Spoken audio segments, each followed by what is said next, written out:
Jadi di rumah kita lagi ya buka-buka buku lah, baca-baca. Tiba-tiba datang, Assalamualaikum, Waalaikumsalam. Saya tahu suaranya, saya tahu banget itu orang itu, saya tahu. Tapi begitu saya keluar nggak ada. Terus beberapa jam kemudian saya ditelepon, Pak Haji, RT sekian, ada yang meninggal, tolong dibantu. Oh siap.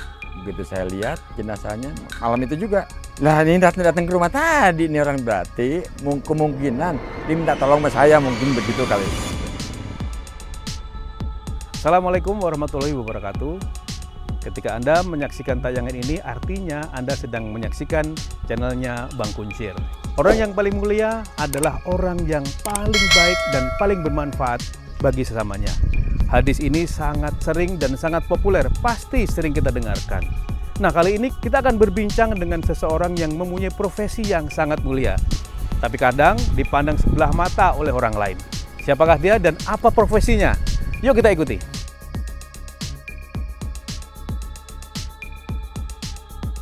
Ya, pemirsa channelnya Bang Kuncir, saya sekarang sudah bersama Pak Urip Pramono. Pak Urip Pramono ini punya sejarah panjang, sehingga sekarang dia menjadi seorang pengurus atau perawat jenazah. Tapi kita harus tahu, apa latar belakang Pak Urip Pramono ini sehingga beliau mau menjadi seorang perawat jenazah? Pasti ada ceritanya dong. Gimana? Ceritakan si Pak Urip. Ya, awal mulanya itu ya saya aventurir ya, istilahnya ya anak bandel lah. Bandel yang hidupnya di Pintu Air Manggarai. Di Pintu Air Manggarai itu ya hampir setiap minggu atau 2 minggu sekali, 2 minggu sekali atau seminggu 2 kali lah. Itu ada jenazah yang lewat, yang kelelep, macam-macam itu. Tahun berapa itu Pak? Itu sekitar tahun 70, 60, 70-an lah. Tahun 70? Tahun 70-an lah. Tahun 70. Dan kita termasuk anak bandel di situ. Jadi kalau ada jenazah itu kita ambil, kita pinggirin. Kita sangkit pakai kayu. Nah, dan begitu keluarga datang baru kita angkat. Dengan catatan ya kita sebenarnya pada waktu itu ya ingin bantu. Tapi ada komunitas seperti kayak polisi segala macam pada kumpul itu, iya. Polisi. Tuh angkat katanya. Ya kita dengan sukarela kita angkat. Dengan catatan ya ada imbalannya juga sedikit gitu loh. Buat teman-teman. Nah mulai dari situ kita istilahnya apa ya, jadi kayak bonek gitu ya. Kayak bonek gitu. Akhirnya saya ngelamar di Departemen Agama. Departemen diterima karena basic saya di SEMEA, basic saya di akuntansi, saya diterima di bagian keuangan.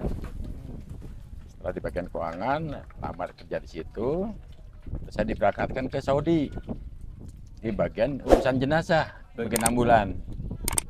Hari-hari saya ngurusin jenazah, saya udah karena udah kulino dengan jenazah, ya happy aja kita kerja.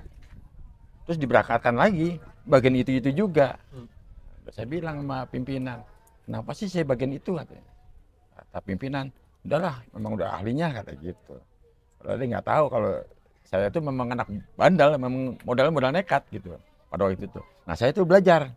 Kata ibu saya bilang, apapun pekerjaannya ditekunin, dicintain, disenengin, nanti endingnya baik ke belakang gitu. Yang penting kudu ikhlas. Ibu saya bilang begitu. Ya benar juga. Lama-lama loh. Begitu pas ada diberangkatin ke Saudi, ngurusin jenazah, ngurusin ini, ngurusin pokoknya nggak ada urusan lain, urusan jenazah. Oke, ini yang ngurusin jenazah di Saudi itu menarik. Itu bisa diceritakan nggak bagaimana waktu itu pengelolaan jenazah yang Pak Urip lakukan di Saudi? Jadi jenazah itu ada umpamanya dari maktab itu ada laporan, Pak ada yang meninggal di maktab sekian umpamanya di Ajijiyah atau di Jafariyah. Nah kita ambil dari situ, kita kirim ke rumah sakit. Dari rumah sakit diproses rumah sakit untuk penguburannya. Nah, terus kita cari lagi jenazah lagi. Jadi memang tugas kita cuma hanya mencari jenazah, berangkatin lagi, ya bagian itu lagi gitu loh. Periodenya berapa tahun itu? Periodenya ya 6 tahun lah. 6 tahun ya. Berarti sekalian Pak Urip itu berdinas di sana, sekalian bisa naik haji juga. Naik haji juga. Berarti udah naik haji berapa kali Pak Urip? 3 kali kayaknya. 3 kali. Jadi udah hajinya udah 3 kali, Insya Allah ya kan. Nah oke, lanjut Pak Urip. Setelah di Saudi seperti apa itu? Setelah di Saudi saya pulang ke Indonesia, sampai sini kebenaran ya ada teman-teman yang meninggal ya kita bantu. Jadi terus ada tetangga yang meninggal ya kita bantu ya, untuk ngurusin gitu. Pindahlah ke Bekasi. Sampai di Bekasi itu di perumahan. Kalau perumahan itu kan kalau ada yang meninggal kan susah nyari amil yang mandiin. Saya bilang udah saya aja yang ngurusin. Nah kebenaran si keluarganya itu memang teman saya kantor gitu loh.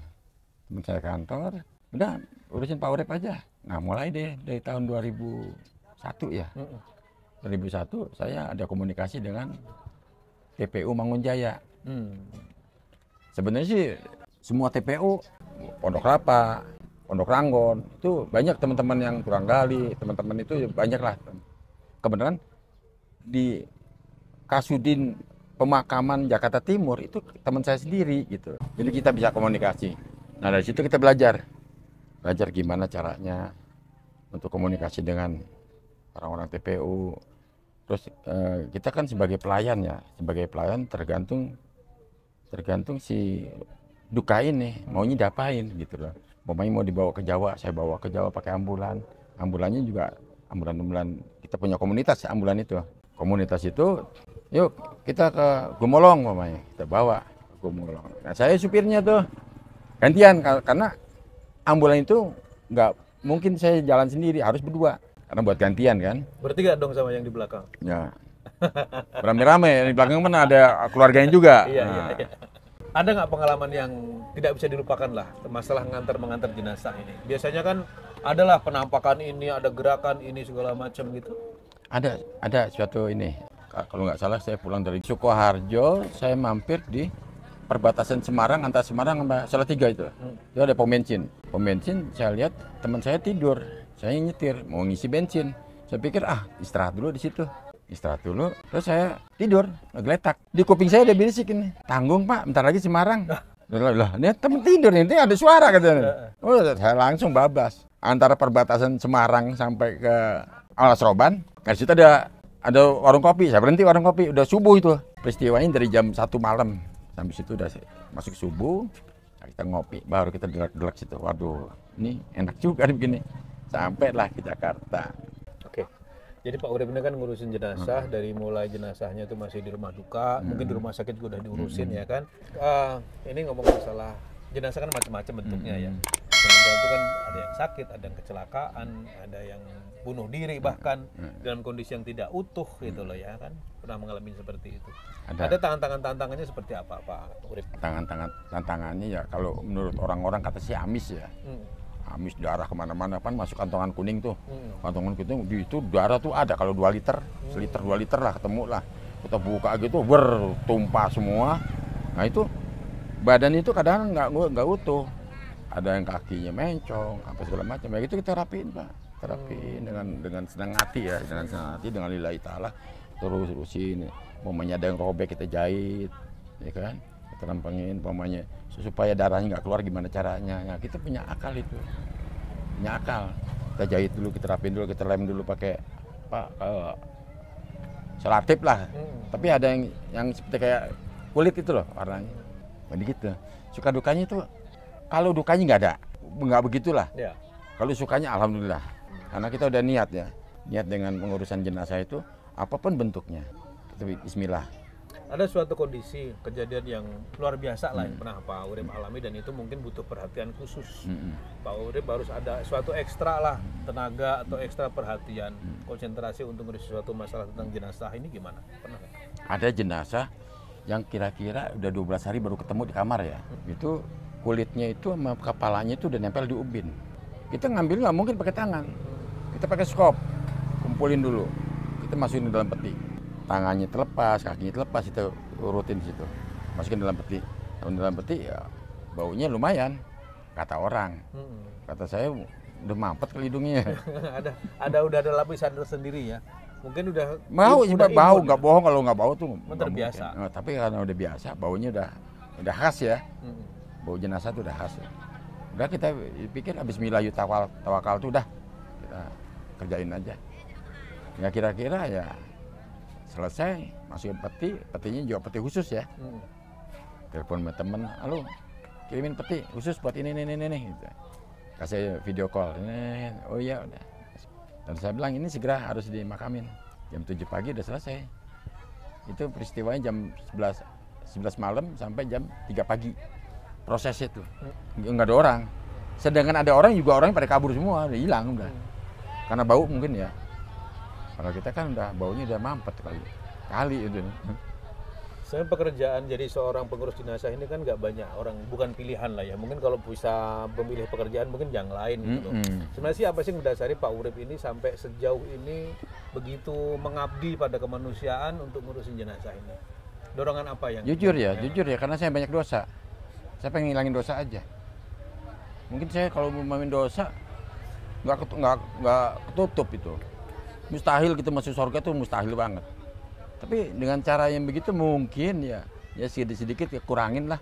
Kita dengan ikhlas, dengan rela, dengan hati kita bekerja dengan hati, insya Allah rezeki akan ngumpul, akan dapat. Luar biasa kan para pemirsa semuanya, Pak Urip adalah seorang yang sangat-sangat cinta dengan pekerjaannya. Bahkan beliau sering menemukan hal-hal yang mungkin kalau buat kita sebagai masyarakat awam ketemu jenazah yang udah berantakan mungkin akan mundur ya kan. Ya suatu hari kita kebenaran malam dapat telepon dari teman untuk ngurusin jenazah. Jenazahnya itu ya sebenarnya normal. Terus di sampingnya juga ada jenazah juga. Di ruangan itu di suatu rumah sakit X lah ya. Itu kita lagi bekerja. Kayaknya badan kok merinding, kok ada ngintip-ngintip tuh kata anak saya. Pak ada yang ngintip Pak, udah biarin saya bilang gitu. Masa sih kita kelama mereka, kita kan ciptaan Allah yang maha mulia, saya bilang begitu. Setelah itu di samping saya ini memang terasa banget, anget-anget dan dingin itu terasa banget. Ini kayaknya ngeledek ini, tapi fokus pekerjaan saya selesaikan. Setelah itu selesai, pamitan, saya pulang dari rumah sakit yang ngikutinnya itu kayak kita naik bawa rangsel gitu loh, bawa rangsel berat. Anak saya bilang, Pak ada yang ngikutin Pak, lah biarin, masa kita takut sama dia, harusnya dia gantian, dia takut sama saya kan gitu. Tapi begitu sampai rumah ya nggak ada, hilang. Ada lagi yang lebih sangar lagi, dia kadang-kadang suka ngebisikin, Pak jangan kemana-mana, bentar lagi ada lagi itu, saya nggak tahu bahasa dari mana, kita nggak ngerti tuh. Totinya, ya benar. Bentar lagi ada lagi, jadi kita beresin lagi. Itu kerjaan itu pasti malam. Pasti malam. Kenapa harus malam? Ya kita juga nggak tahu, emang rezekinya di malam kali. Pernah siang tabrakan, tabrakan itu yang satu itu hancur udah, karena tabrakan di tol timur ya, supir sama kenek itu beradu itu, mati dua-duanya. Ya saya proses itu yang namanya darah apa segala macam itu biar. Dan di situ pas perut lapar, bau amis, saya bilang Bismillah, Allah yang lindungin saya. Jadi yang mistis itu kalau saya bilang la ilaha illa anta subhanaka inni kuntu minal zalimin, itu kayaknya geser itu, bahasa itu geser. Jadi kuncinya di situ. Jangan menampakkan, hanya muka aja ngeliatin gitu. Nah saya bilang Pak ada yang ngeliatin Pak, udah biarin saya gitu, udah biarin, terus hilang sendiri. Jadi kalau boleh dihitung-hitung nih, dari mulai karir Pak Urip ini sampai sekarang itu udah ngurusin berapa banyak jenazah? Ini udah ribuan ini ya. Ribuan. Sekarang kalau satu hari dua selama 24 tahun aja hitung berapa. Nah, khususnya COVID itu hampir semua desa, hampir semua tempat nggak ada yang berani nanganin kecuali saya. Bukan saya sok-sokan, karena saya maaf banget. Saya pada waktu itu memang nggak percaya sama COVID, tapi memang ada COVID tuh. Tapi saya nggak percaya sama COVID. Di suatu tempat, Pak Haji ada yang meninggal, mau di pemulasaran, dimandiin. COVID enggak katanya? Enggak, tapi saya lihat, oh ini COVID ini, karena dari hidungnya itu kelihatan meler. Itu kuncinya saya tutup dengan tisu basah yang alkohol. Nah, baru saya mandiin, saya kapanin. Masalah COVID, Pak, tidak ada yang tidak saya kapanin, semua saya kapanin. Jadi nggak ada kata orang-orang, wah bajunya segala macam masuk, enggak. Untuk saya. Kenapa? Setelah itu saya foto, saya kasih keluarganya itu loh, saya kapanin. Jadi si keluarga juga percaya. Apa sih sebenarnya cita-cita dari Pak Urip ini dalam hidup ini? Pencapaiannya itu apa gitu loh ya? Saya cita-citanya hanya untuk mengabdi masyarakat aja kok. Supaya masyarakat itu, saya kan melayani orang yang sebaik mungkin. Itu aja kuncinya. pelayanan dan melayani. Nah gini, sudah ngeliat banyak kematian. Ada dong pesan buat yang masih hidup? Ya untuk pesan yang masih hidup itu ya jangan lupa kalau yang memang muslim jangan ninggalin sholat, itu aja. Jadi kunci masuk surga itu hanya sholat dulu, sholat itu pertama sholat. Selainnya ya mau sampean punya duit banyak, mau ini mau itu, kalau nggak sholat nggak percuma itu ya, karena pinnya di sholat itu aja. Bagi orang-orang yang kurang sholat, istilahnya bolong-bolong, tolong deh dirapetin. Jangan lupa sholat subuh. Sholat subuh, biarpun gimana ngerangka kaki bengkok, kita tetap ke masjid, gitu loh. Masjid ke musola ya. Kita berjemaah. Ini bagi orang-orang yang ini ya, mudah-mudahan ya kedengeran saya, omongan saya ini dengerin gitu aja deh. Ya maaf nih Om ya, yang namanya sholat itu ya kudu. Jadi gini Pak, antara wajib dan kalau kita nih kebutuhan ya, saya butuh, Allah nggak butuh, saya yang butuh. Saya butuh sholat, saya butuh ibadah karena Allah. Itu aja. Oke, itulah tadi perbincangan kita yang sangat menarik, inspiratif, dan penuh dengan makna dan pesan. Bahwa kita yang masih hidup ini, terutama yang muslim, jangan lupakan kewajiban kita sebagai seorang muslim, yaitu adalah sholat. Semoga perbincangan kita menjadi suatu pelajaran untuk kita semuanya. Saya akhiri dulu dari TPU Mangunjaya Bekasi bersama Polri Pramono. Wassalamualaikum warahmatullahi wabarakatuh. Makasih Polri. Sehat terus ya. Insya Allah.